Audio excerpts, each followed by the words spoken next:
सकते हैं। हमारे पास एक बैटरी है, कुछ वायर है और एक ऐसा उपकरण है जो बिजली का उपयोग कर सकता है, जैसे कि एक लाइट बल्ब।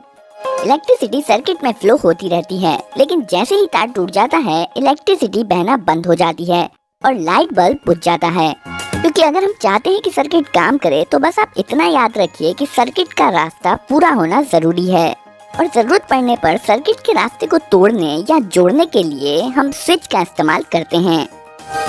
तार से बिजली बह रही है, इसे कन्वेंशनल फ्लो कहा जाता है। अगर हम बैटरी को बाहर निकालते हैं और उसे पलट देते हैं तो करंट दूसरी तरफ से बहने लगेगा। हालांकि लाइट बल्ब अभी भी काम करेगा, लेकिन कुछ डिवाइस ऐसे भी हैं जो करंट के प्रवाह के आधार पर अलग तरह से काम करेंगे। ये थे सर्किट के कुछ बेसिक प्रिंसिपल। अब हम आते हैं मैग्नेट पर। इसमें एक नॉर्थ पोल और एक साउथ पोल है और यह मैग्नेटिक मेटल्स को खींचता है, जैसे कि ये पेपर क्लिप।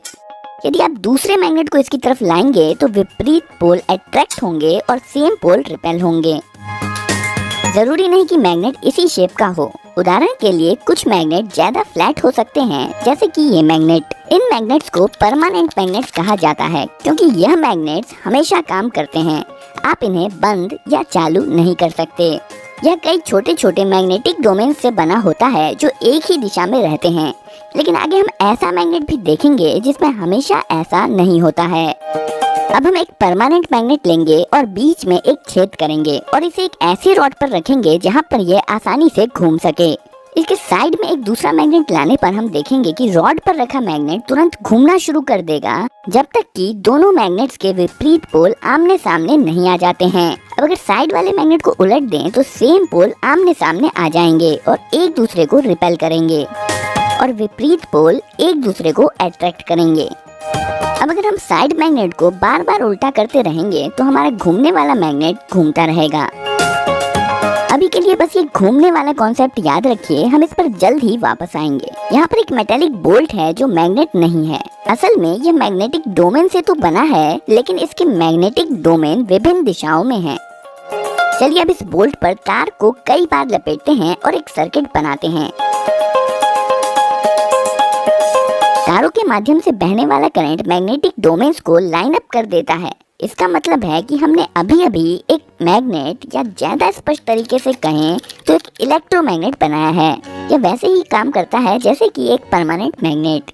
यह लोहे के टुकड़े को उठा सकता है और इसमें एक नॉर्थ और एक साउथ पोल होता है जो दूसरे मैग्नेट को अट्रैक्ट या रिपेल करेगा। लेकिन इलेक्ट्रोमैग्नेट इस मायने में खास है कि इसे लाइट बल्ब की तरह चालू या बंद किया जा सकता है, जबकि परमानेंट मैग्नेट के साथ ऐसा नहीं किया जा सकता है।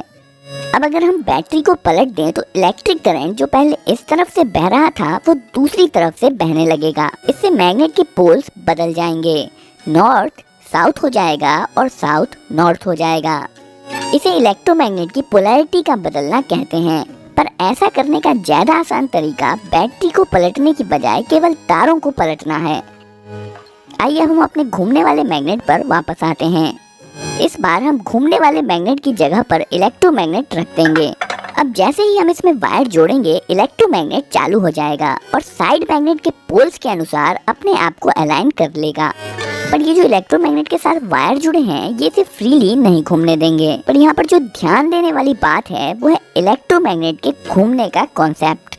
अब अगर हम तारों को आपस में बदल दें तो इलेक्ट्रोमैग्नेट के पोल्स बदल जाएंगे। सेम पोल रिपेल करेंगे और विपरीत पोल अट्रैक्ट करेंगे, जिसके कारण इलेक्ट्रोमैग्नेट घूम जाएगा। तारों को फिर से बदल दीजिए और इलेक्ट्रोमैग्नेट की पोलैरिटी फिर से बदल जाएगी और एक बार फिर सेम पोल रिपेल करेंगे और विपरीत पोल अट्रैक्ट करेंगे और इलेक्ट्रोमैग्नेट फिर से घूम जाएगा। यदि हम इसी प्रकार पोलैरिटी बदलते जाएं तो इलेक्ट्रोमैग्नेट लगातार घूमता रहेगा। हम इसे ज्यादा पावरफुल बनाने के लिए दूसरी तरफ एक और परमानेंट मैग्नेट लगा सकते हैं। ध्यान दें कि इस वाले मैग्नेट का साउथ पोल सेंटर की तरफ है और इस मैग्नेट का नॉर्थ पोल सेंटर की तरफ है। इस प्रकार साइड में लगे हुए मैग्नेट्स के तालमेल से बीच वाला मैग्नेट घूमता रहता है। यहाँ पर जो हमने देखा वह इलेक्ट्रिक मोटर का बहुत ही साधारण रूप है। इसे उपयोगी बनाने के लिए हमें इसमें कुछ सुधार करने होंगे। दो साइड मैग्नेट्स को हटाकर ज्यादा पावरफुल कर्व्ड मैग्नेट्स लगाए जा सकते हैं और वायर लपेटे हुए बोल्ट की बजाय हम मेटल लूप का इस्तेमाल करेंगे, जिसे आर्मेचर कहते हैं। वायर जोड़िए और हमारा सर्किट कंप्लीट है। इस बार आप इलेक्ट्रोमैग्नेट को फ्लैट मान सकते हैं, जिसका साउथ पोल ऊपर की तरफ है और नॉर्थ पोल नीचे की तरफ। अब आर्मेचर तब तक घूमेगा जब तक कि विपरीत पोल एक दूसरे के सामने नहीं आ जाते हैं। हम चाहे तो पहले की तरह ही वायर के छोरों को बदलकर इलेक्ट्रोमैग्नेट्स का घूमना जारी रख सकते हैं, लेकिन यहाँ बैठकर इस वायर को स्विच करते रहना बेहद मुश्किल काम है। और इस मुश्किल काम को आसान बनाने के लिए हमें आर्मेचर में कुछ जोड़ने की जरूरत है, जिसे कम्यूटेटर कहा जाता है। यह एक रिंग है जिसमें 2 गैप्स हैं और ये आर्मेचर के साथ घूमेगा। इसमें सर्किट कनेक्ट करने के लिए इसके साइड में 2 ब्रशेस जोड़े जाते हैं। जब कम्यूटेटर घूमता है तब यह ब्रशेस इस पर स्लाइड करते हैं। हमेशा कांटेक्ट बना रहे इसके लिए स्प्रिंग्स का उपयोग किया जाता है। करंट वायर से ब्रश, ब्रश से कम्यूटेटर रिंग से आर्मेचर और फिर आर्मेचर से कम्यूटेटर रिंग और ब्रश के माध्यम से वापस वायर में फ्लो हो जाता है। अब जब इलेक्ट्रोमैग्नेट घूमेगा तो आर्मेचर और कम्यूटेटर रिंग भी घूमेंगे। इस बार इलेक्ट्रोमैग्नेट जब लगभग इतना घूम लेगा तब ब्रशेस कम्यूटेटर रिंग के दूसरी तरफ स्विच कर लेंगे। याद रखिए 2 ब्रशेस हैं और यह चीज दोनों तरफ होगी। कॉन्टैक्ट स्विच होने से पहले करंट इस तरह से फ्लो हो रहा था, पर जब ब्रशेस साइड स्विच कर लेंगे तब करंट इस तरह से फ्लो होने लगेगा। और जब करंट की डायरेक्शन बदल जाएगी तो इलेक्ट्रोमैग्नेट की पोलैरिटी भी बदल जाएगी और आर्मेचर घूमता रहेगा। असल में कम्यूटेटर रिंग यहाँ पर वही काम कर रहा है जो पहले हम वायर बदल कर रहे थे, पर इस बार यह सब कुछ अपने आप ही कर ले रहा है। जब तक यह बैटरी से जुड़ा हुआ है तब तक यह इसी प्रकार घूमता रहेगा। बैटरी डिस्कनेक्ट कर देने पर इलेक्ट्रोमैग्नेट भी नहीं रहेगा और घूमना भी बंद हो जाएगा। अभी तक हमने आर्मेचर पर बस एक लूप का इस्तेमाल किया है। इसमें मोटर की स्पीड इरेगुलर होती है और इसके अलावा जब ब्रशेस कम्यूटेटर रिंग के टुकड़ों के बीचों बीच होगा तब इस स्थिति में मोटर रुक भी सकता है। इस मुसीबत से बचने के लिए यहाँ पर हम कम्यूटेटर रिंग को और 2 भागों में बांटकर और एक लूप जोड़ सकते हैं। शुरुआत में ब्रशेस इन 2 कम्यूटेटर के टुकड़ों के कांटेक्ट में होते हैं जो इस इलेक्ट्रोमैग्नेट को ऑन कर देते हैं, जिसके कारण यह घूमना शुरू कर देता है।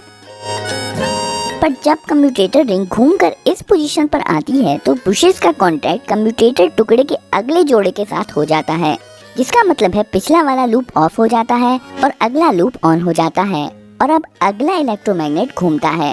ब्रशेस फिर से कांटेक्ट बदलते हैं और अगला लूप ऑन हो जाता है।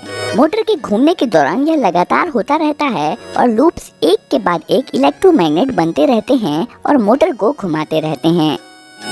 कुछ इलेक्ट्रिक मोटर के आर्मेचर में कई लूप्स जोड़े जाते हैं, जिससे मोटर स्मूथली चलता रहता है। आर्मेचर के घूमने से जो घूमने वाला बल पैदा होता है उसे टॉर्क कहते हैं। ज्यादा टॉर्क का मतलब है मोटर की ज्यादा स्पीड।